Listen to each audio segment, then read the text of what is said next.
नमस्कार दोस्तों, स्वागत है रघु सीक्रेट यूट्यूब चैनल पर। आज मैं फ्रिज के कार्य सिद्धांत बताऊंगा।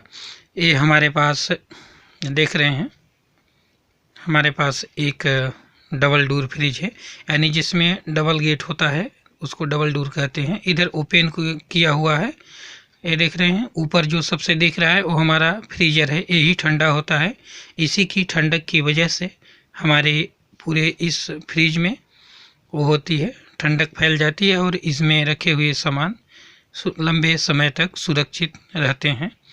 इसमें ऊपर जो ठंडा होता है उसी के ऊपर से एक होल होता है जिसकी ठंडक नीचे तक जाती रहती है।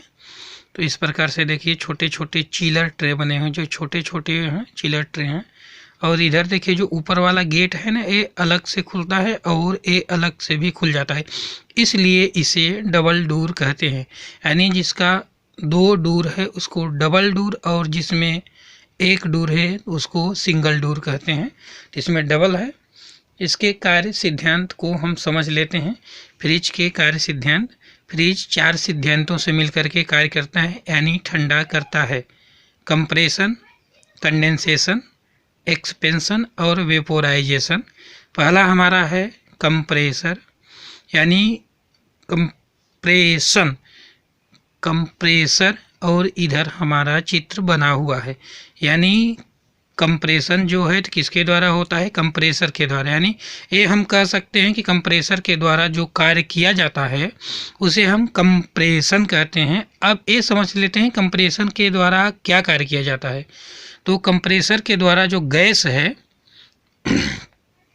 गैस को एक जगह से दूसरी जगह पहुंचाया जाता है, यानी ट्रांसफ़र किया जाता है, भेजा जाता है, तो उसको हम कंप्रेशन कहते हैं। यानी कंप्रेसर क्या करता है कि जब चालू होता है, इसको सप्लाई मिलती है, तो ये गैस को, रेफ्रिजरेंट को एक स्थान से दूसरी स्थान तक भेजता है, यानी पहुंचाता है, उसको हम कंप्रेशन कहते हैं। दूसरे नंबर पे आता है कंडेंसेशन। कंडेंसेशन को हिंदी में संघनन भी कहते हैं। यानी जो फ्रिज के पीछे हमारा देख रहे हैं जाली जाली टाइप का लगा होता है उसको हम कंडेंसर कहते हैं, जो लोहे का बना होता है। तो उसमें जो हमारे कंप्रेसर के द्वारा गैस छोड़ी जाती है, जो हमने बताया कि अभी कंप्रेसर जो है तो हमारे गैस को एक स्थान से दूसरे स्थान तक भेजता है। तो इसकी जो कंडेंसर है तो इसकी पाइपें कंप्रेसर के डिस्चार्ज लाइन से जुड़ी होती हैं। जब ये गैस को छोड़ता है तो सीधे कंडेंसर में जाती हैं और घुमा घुमा करके कंडेंसर इसको ठंडा करता है। साथ में वेपर से, यानी वाष्प में रहती है, वेपर से द्रव्य में बदलने का कार्य करता है, तो इसे कंडेंसेशन कहते हैं। अब हम आ जाते हैं एक्सपेंशन में।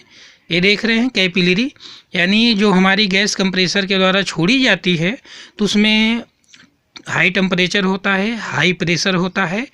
तो इस टेम्परेचर को तो कंडेंसर हमारा ठंडा कर देता है, लेकिन हाई प्रेशर को लो करने के लिए ये हमारी कैपिलरी ट्यूब लो प्रेशर में बदलती है। यानी गैस के हाई प्रेशर को लो प्रेशर में बदलने की क्रिया को हम एक्सपेंशन कहते हैं और यह कैपिलरी के द्वारा किया जाता है। ये देखिए कैपिलरी है जिसका व्यास बहुत कम है। इसका ये फ़ायदा होता है कि हमारा एवापोरेटर डैमेज नहीं होता है हाई प्रेशर के द्वारा। अब आता है हमारा वेपोराइजेशन। एवापोरेटर, यानी एवापोरेटर के द्वारा जो कार्य किया जाता है इसको वेपोराइजेशन कहते हैं। इसको वाष्पीकरण भी कहते हैं। ठीक है, तो इस प्रकार से इसका कार्य रहा। जो हमारा कंडेंसर होता है वो वाष्प को द्रव्य में बदला रहता है, तो उसी द्रव्य को ये जो हमारा एवापोरेटर है तो वाष्प में बदलता है। इसी क्रिया को वाष्पीकरण या वेपोराइजेशन कहते हैं। और ये देखिए सिस्टम हम समझ लेते हैं चित्र के माध्यम से, डायग्राम के माध्यम से। ये देखिए कंप्रेसर है, कंप्रेसर से एक लाइन हमारे कंडेंसर से जुड़ी हुई है, ये हमारा कंप्रेसर, और उसके ऊपर कंडेंसर, फिल्टर, कैपिलरी ट्यूब और एवापोरेटर, और एवापोरेटर से एक लाइन पुनः से कंप्रेसर में आ जाती है। यही प्रक्रिया फ्रिज में चलती रहती है। इसी सिद्धांत पर कार्य करता है हमारा फ्रिज, कूलिंग करता है। देखिए कैपिलरी ट्यूब है, कंडेंसर हमारा, कंडेंसर के बाद इसमें जैसा कि हमने बताया कि इसमें ठंडा होता है। ठंडा होने के बाद वो जो रेफ्रिजरेंट होता है छनता है, छनने के बाद कैपिलरी ट्यूब में जाता है, जिसको लो प्रेशर में कन्वर्ट किया जाता है। अब ये जो एवापरेटर है वो द्रव्य को वाष्प में बदलने का कार्य करता है और पुनः से कंप्रेसर के सक्शन लाइन द्वारा रेफ्रिजरेंट खींच लिया जाता है।